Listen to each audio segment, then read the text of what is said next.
Hey, what up, everybody? Welcome back. It's your boy Vibe, and this is All Facts No Bull. Clark,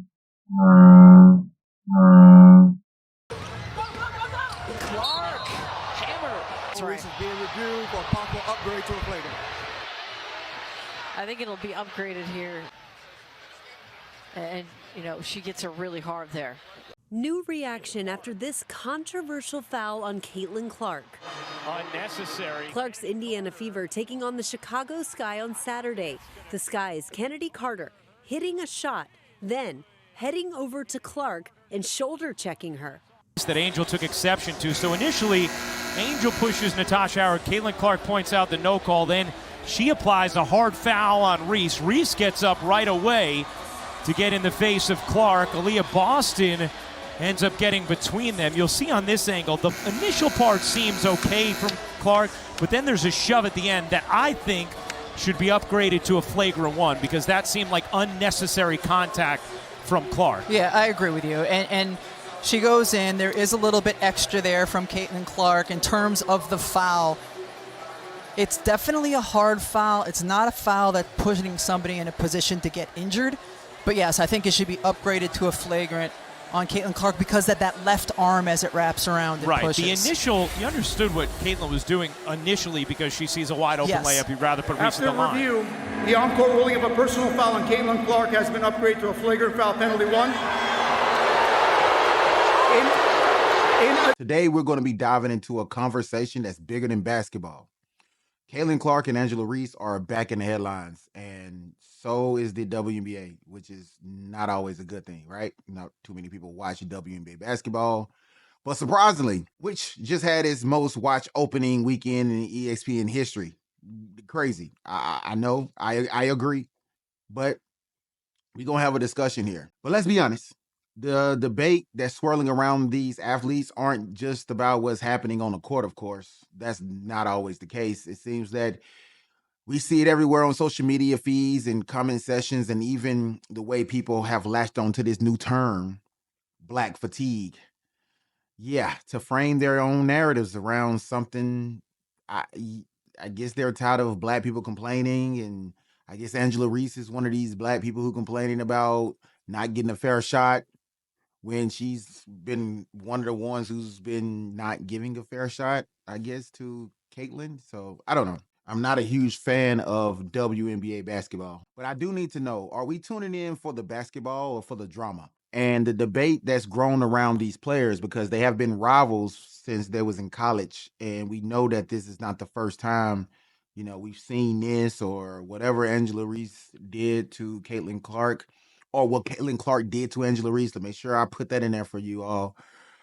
We got to make sure we understand that this has been a back and forth thing for a while. So why do certain athletes become like lightning rods for bigger cultural conversations? That's a question I want to know. Like, why some but not all?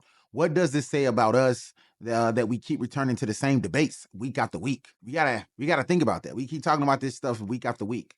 And I don't want this to be a channel that we're focused on this, but it's obviously a good conversation to have, right? Let's talk about what's happening on the court and what's happening online. After the hard foul between Miss Clark and Miss Reese, ESPN and ESPNW, Instagram, they all blew up with like several posts that generated over 1.6 million likes and over 55,000 comments. Seriously, are these heated reactions really about the game? Because if we break this down, the game has always been physical. It's freaking basketball. It's a physical game. Why are we now in the mindset that we shouldn't be seeing physicality in the basketball game? They started trying to do it in basketball as well.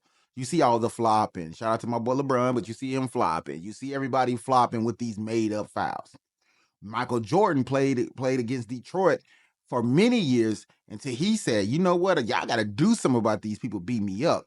I at least want to put on a show for the crowd. I want to help the ratings. That has still been in, that is still in play, y'all. Driving ratings by driving drama is always going to be a key focal point when it comes to TV and entertainment.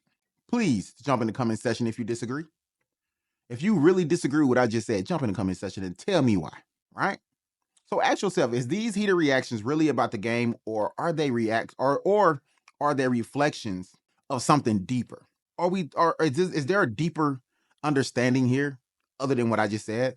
Why do women athletes have to generate their own interest and deal with both celebration and toxicity on social media? Does the league step in and keep things fair or manage the narrative that becomes bigger than basketball? Now, that's a good question as well. Are these owners of these WNBA teams like, this could be good for ratings? We may need to hone in on this just a little bit longer. The Angel Reese versus Caitlin Clark debacle. Why else would they have them playing each other first? Is there not enough teams to play, or they just want to make sure they get that? They want to set the tone. You scroll through the comment sections, and you'll see everything from basketball analysts to outright hate. Some posts goes as far as blaming Angel Reese for keeping racism alive. They said that she's the reason why racism still exists. I'm not trying to listen. I'm not trying to be one of those people. I understand what they're saying, but they're making it such a minute point where they can put one micro, or they can hone in and microscope one person and put the weight of racism on that person is just wrong. Being honest, that's just wrong. It comes from both sides. Actually, it comes from all sides. White, black, Mexican, Asian. We are not being honest about if we really get along in this society. We're not being honest about that. That's the problem. That's the problem. And I don't think people realize that. I don't think people realize that that's the real problem when it comes to social media. They want to put everything on one person. Angel Reese is not to blame for racism. Come on. While others dismiss the entire WNBA because of one play, it's because of this shit. The racial climate that we're currently in. No one is being honest about anything. Has the conversation online lost sight of the actual sport? Are we really focused on basketball here? Or are we letting social media outrage shape our perspectives, how we see the players, or even the league itself? Like, that's a question. Is this just trolling, or does it really reveal the double standards and coded language that we live amongst every single day? The exact same thing Kanye West is talking about in his new video. And salute everybody for all the love I got on that video, all the subscribers, all the comments, open space to lay down the real. That's what I'm here for. There's a lot of coded language in the world, but I think that coded language is becoming more prevalent and more open, which is good. I think it's good that people are starting to use things like black fatigue or white fatigue to really show their frustration with the world, the landscape of society, the landscape of socialism and social. I'm gonna say social fatigue. People don't want to be around people, but we're forced to live amongst people, each other, even though we might not like them for whatever reason, past, present, future, whatever. But let's dig beneath the surface. There's a long history of double standards in sports. For women overall, women are looked at in a whole different light than men. Men can fight, they can beat up each other, but a woman does it, then she's not ladylike. She's playing basketball, which is not, I would assume is not ladylike in itself. But why do we accept aggression and intensity from male athletes, but criticize women? We see men all the time about to fight and break out in these, battles on the court, but we don't shun them for what they do. Yeah, we criticize women. And I'm not going to say just black women. I'm going to say women across the board. It's not just a black-white thing. I think it's just women for the same behavior that men, promote throughout their sports. Are we holding Caitlin and Reese or Miss Clark and Reese to the same standards, or do race and gender change the way we judge their actions? That's a real question. That's a real question right there. What y'all think?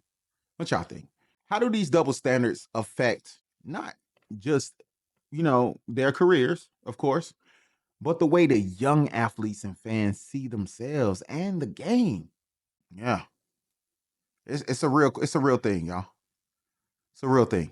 Or are we demanding them that they carry the weight of everyone's issues, especially when it comes to stuff like this right now? Because I don't think we've seen anything like this in sports for real, other than the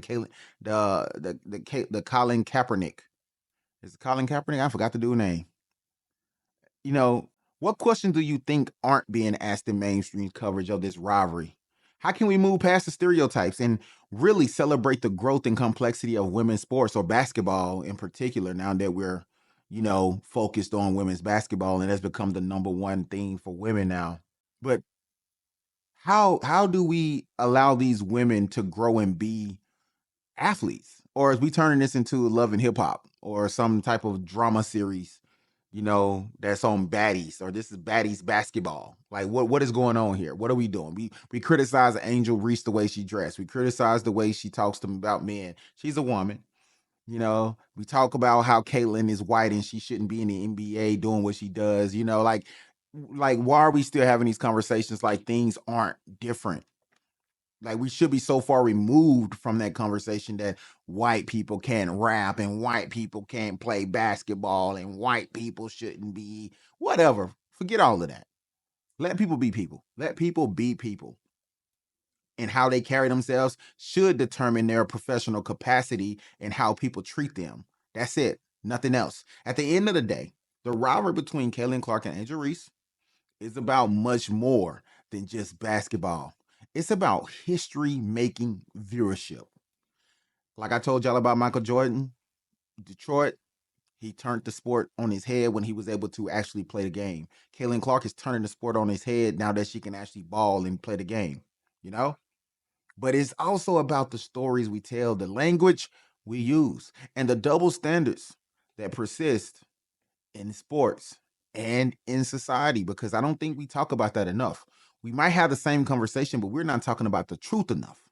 How terms like black fatigue get twisted online, how one hard foul become a national flashpoint, and how social media can lift voices and tear them down at the same time. We are living in that state right now. That is the state in which we are existing as people. So here's what I'm left wondering. Are we ready to move past the surface? Are we ready to move past the surface level drama and actually confront the bigger questions and actually talk about fairness, representation, and the space we give women? And again, I say women, women, all women. Are we really giving them the space to compete without carrying the weight of some bullshit like this, some type of social, uh, like, come on. Will we keep falling into the same patterns, letting old stereotypes and internet outrages define exactly the conversation that we're having? That's the challenge I want to leave you with, because we want real change in sports, in media, in our communities. It starts with being honest. Sometimes uncomfortable conversations have to happen, and it starts with all of us, not just some of us. But I want to say this. Thank you for joining. Thanks for joining me. All facts, no bull. Please drop your thoughts in the comment section, your questions, your stories in the comment area or on any other social. Let's keep pushing this conversation forward, because it's bigger than the headlines and it's far from over. It's definitely not over right now.